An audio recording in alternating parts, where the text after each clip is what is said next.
ওই যে আমার ছোটোখাটো কৃষিকাজ আছে, কলার বাগান আছে, পুকুর আছে, এইগুলো দেখশন করি। আচ্ছা। আর যেহেতু আমি ভুক্তভোগী, কেমন ভুক্তভোগী?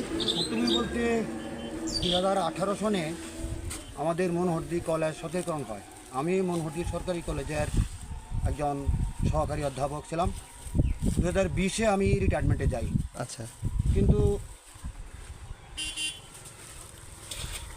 অদ্যাবধি আমার পেনশন, লাম গ্র্যান্ট এবং টিআরএলের টাকা সহ কোনো বকেয়া টাকা না পাওয়ায় বাধ্য হয়ে আমাকে আসলে এই কাজে নামতে হয়েছে। তো সমস্যা নেই, আল্লাহর রহমতে বাবার যেহেতু সহায় সম্পত্তি আছে ওগুলো দেখাশোনা করি। এখন প্রচণ্ড গরম, এই জন্য একটু রেস্টে আসলাম। আচ্ছা। এগুলো করে আবার ইনশাল্লাহ একটু পরে লেগে যাব।